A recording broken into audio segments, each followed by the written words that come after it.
نخل وجعلنا بينهما زرعا كلتا الجنتين آتت أكلها ولم تظلم منه شيئا وفجرنا خلالهما نهرا فكان له ثمر فقال لصاحبه وهو يحاوره أنا أكثر منك مالا وأعز نفرا صدق الله المولى العظيم. الله سبحانه وتعالى നമ്മുടെ ഇബാദത്തുകളൊക്കെ സ്വീകരിക്കുമാറാകട്ടെ. പരിശുദ്ധമാക്കപ്പെട്ട സൂറത്തുൽ കഹ്ഫ് നമ്മളൊക്കെ ഓരോ വെള്ളിയാഴ്ച ഒരു പാരായണം ചെയ്യാനുള്ള സൂറത്താണ്. കഴിഞ്ഞ വർഷം നമ്മളതിൻ്റെ ഏകദേശം 31 ആയത്ത് വരെയുള്ളത് പറഞ്ഞിരുന്നു. റമദാനിനാണ് നമുക്ക് സമയം ഉണ്ടാകുള്ളൂ, അതുകൊണ്ടാണ് റമദാനിലേക്ക് മാറ്റിവെച്ചത്. ഖുർആൻ ഇവരങ്ങ് പറഞ്ഞില്ലേ, എന്റെ സമുദായത്തിലെ ഏറ്റവും ഉത്തമമായ അമല് എന്ന് പറയുന്നത് ഖുർആൻ പാരായണം ചെയ്യുകയാണ്. ഖുർആൻ പാരായണം ചെയ്യുമ്പോൾ അർത്ഥം അറിഞ്ഞുകൊണ്ടുള്ള പാരായണത്തിനാണെങ്കിൽ പരിപൂർണമായ പ്രതിഫലം കിട്ടുമെന്ന് ഇമാമികൾ എഴുതി വെച്ചിട്ടുണ്ട്. മഹ്ദൂദങ്ങളൊക്കെ തഖ്വയുണ്ടാകണമെന്നെങ്കിൽ ചെയ്യേണ്ട പണി എന്താണെന്ന് പറഞ്ഞത് അർത്ഥം അറിഞ്ഞുള്ള ഖുർആൻ പാരായണം എന്നുള്ളതാണ്. അപ്പോൾ നമ്മൾ ചെറിയ ഒരു ഏകദേശം ഖുർആന്റെ അർത്ഥം പറഞ്ഞാൽ എത്രയും തീരുകയില്ല. അതേസമയം ഏകദേശമൊക്കെ ഒരു മഹാന്മാരാകുന്ന മുഫസ്സിറുകൾ എഴുതി വെച്ച 2 തഫ്സീറുകൾ നോക്കിയിട്ടാണ് പറയുന്നത്. അല്ലാഹു തആല സ്വീകരിക്കുമാറാകട്ടെ. നേരത്തെ സൂറത്തുൽ കഹ്ഫിൽ അസ്ഹാബുൽ കഹ്ഫിന്റെ ചരിത്രം പറഞ്ഞിരുന്നു.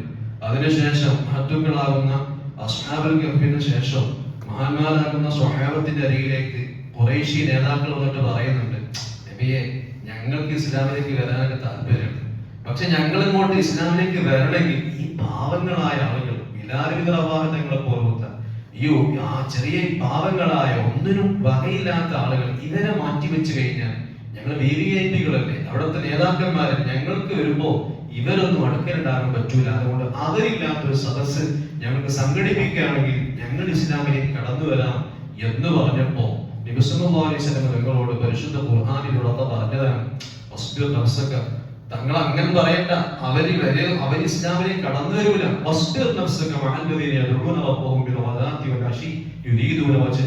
അള്ളാന്റെ പ്രീതി ഉദ്ദേശിച്ചിട്ട് ആ രാപ്പകലുകൾ വേദനയെ ഈ ഇബാദത്തിൽ കഴിയുന്ന ആളുകളുമായിട്ട് മാത്രം തങ്ങൾ സഹവസിച്ചാൽ മതി എന്ന് പറഞ്ഞിട്ട് അവർക്ക് ഉദാഹരണം പറഞ്ഞു കൊടുക്കുകയാണ് തങ്ങളോട്. അവർക്ക് തങ്ങൾ ഉദാഹരണം പറഞ്ഞു കൊടുക്കണം, ഉദാഹരണം പറഞ്ഞു കൊടുക്കണം. രണ്ടാളുകളുടെ ഒരു കഥ തങ്ങൾ അവർക്ക് പറഞ്ഞു കൊടുക്കണം. എന്താണത്?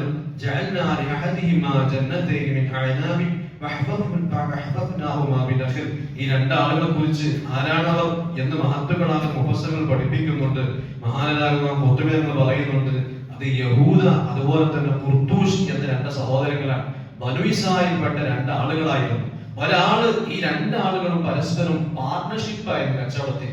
പാർട്ണർഷിപ്പ് കുറച്ച് കാലം കഴിഞ്ഞപ്പോ അവര് പറഞ്ഞു, നമുക്ക് ഇനി പാർട്ണർഷിപ്പ് പിരിയാം എന്ന് പറഞ്ഞു. അങ്ങനെ 8000 ദീനാറുകൾ അവർ പരസ്പരം ഷെയർ ഇട്ട് 4000 ആയിട്ട് എടുക്കുകയാണ്. ഇനി 4000 കിട്ടിയ മുമ്പിനായ മനുഷ്യൻ ഇയാൾ എന്ത് ചെയ്തു? അദ്ദേഹം ഈ മറ്റേ സഹോദരൻ ആദ്യമായിട്ട് ഒരു വലിയ ഭൂമി വാങ്ങി, 1000 ദീനാർ ഉപയോഗിച്ച് ഒരു ഭൂമി വാങ്ങിയപ്പോ ഈ മുമ്പിനായ മനുഷ്യൻ പറഞ്ഞു,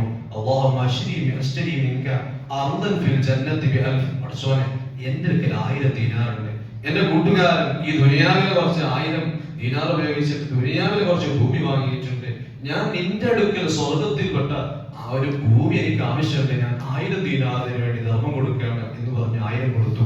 രണ്ടാമതായിട്ട് മറ്റേ സഹോദരൻ ഒരു വീട് വാങ്ങി, നല്ലൊരു വീട് വാങ്ങിയപ്പോ ഈ സഹോദരൻ ഇതേപോലെ തന്നെ കുറച്ചോനെ എന്റെ അടുക്കൽ കുറച്ച് 1000 ദീനാറുണ്ട്, ആ കൂട്ടുകാരൻ ആ ദുനിയാവിലൊരു വീട് വാങ്ങി, എനിക്ക് ആഖിറത്തിലൊരു വീട് വാങ്ങും, അതുകൊണ്ട് എനിക്ക് ആഖിറത്തിൽ വീട് തരണം എന്ന് പറഞ്ഞിട്ട് ഇയാൾ അതുപയോഗിച്ച് വീണ്ടും ധർമ്മം കൊടുക്കുക. അങ്ങനെ മൂന്നാമത് അദ്ദേഹം നല്ല ഭാര്യ വിവാഹം കഴിച്ചപ്പോ, നല്ല പണക്കാരിയായ പെണ്ണിന് വിവാഹം കഴിച്ചപ്പോ ഇദ്ദേഹം പറഞ്ഞു, അർച്ചോനെ, ഞാൻ ഈ 1000 ദീനാർ ഹൂറുലീങ്ങൾക്ക് വേണ്ടി മഹറായിട്ട് ഞാൻ ആഖിറത്തിലേക്ക് വേണ്ടി ധർമ്മം കൊടുക്കുന്നു, സ്വീകരിക്കണേ. ഇങ്ങനെ 3000 കഴിഞ്ഞു.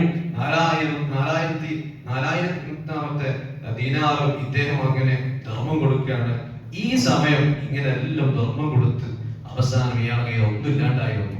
ഇങ്ങനെ ഒന്നുമില്ലാതായി വന്ന സമയത്ത് ഈ സഹോദരൻ, എന്നാലും പണ്ടുള്ള പാർട്ണർഷിപ്പ് അല്ലേ, നമ്മുടെ കൂടെ ഉണ്ടായിരുന്ന ആളല്ലേ, പരിഗണിക്കല്ലോ എന്ന് വിചാരിച്ചിട്ട് ഇങ്ങനെ ആ കൂട്ടുകാരൻ പോകുന്ന വഴിയിൽ ഇങ്ങനെ നിൽക്കുകയാണ്.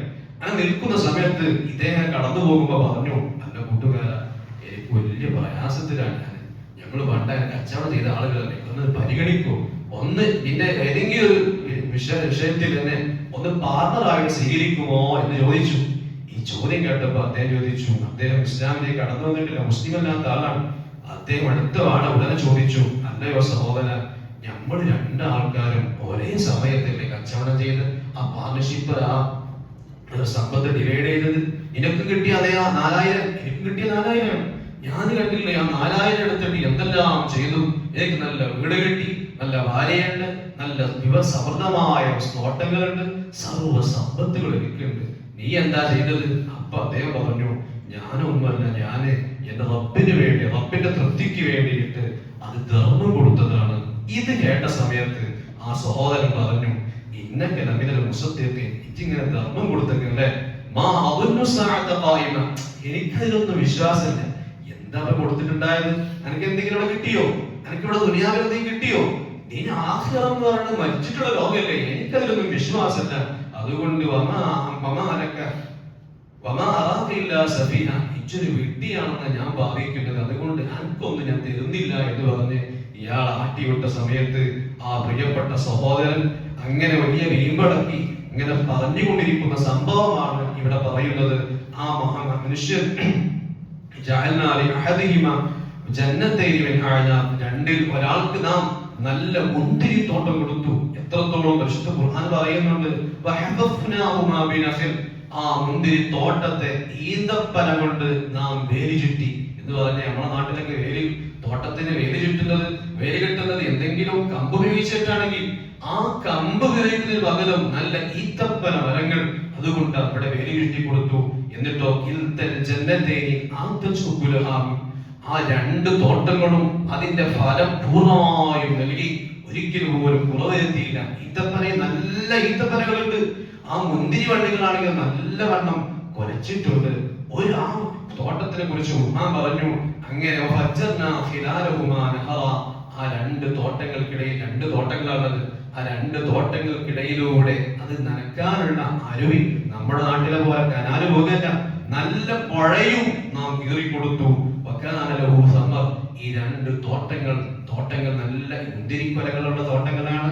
ആ തോട്ടങ്ങൾക്കിടയിലുള്ള കിളകളാണെങ്കിൽ, ഇടയിലുണ്ടാകുന്ന പഴങ്ങളും പല വർഗങ്ങളുമാണെങ്കിൽ സർവമാന ഫലങ്ങളുണ്ട്, നല്ല പഴങ്ങളുണ്ട്, പച്ചക്കറികളുണ്ട്, സർവ്വയുഗങ്ങളുണ്ട്.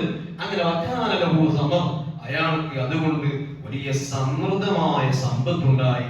ഇത് കണ്ടപ്പോ ഈ ചോദിക്കാൻ വേണ്ടി വന്ന കൂട്ടുകാരനോട് സംഭാഷണം നടത്തിക്കൊണ്ടിരിക്കുന്ന സമയത്ത് അദ്ദേഹം പറഞ്ഞു, നിന്നെക്കാളും സമ്പത്ത് എനിക്കുണ്ടല്ലോ, ഇജ് കൊടുത്തു തീർത്തിട്ടല്ലേ.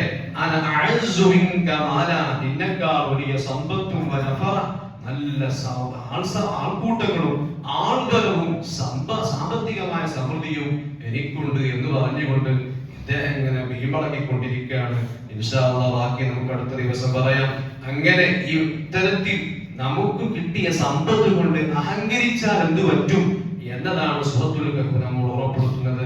സമ്പത്തോ അല്ലെങ്കിൽ സൗകര്യങ്ങളോ ഒന്നും ഒരാൾക്കും എന്നും നിലനിൽക്കുന്നതല്ല എന്നാണ് ഖുർആൻ പഠിപ്പിക്കുന്നത്.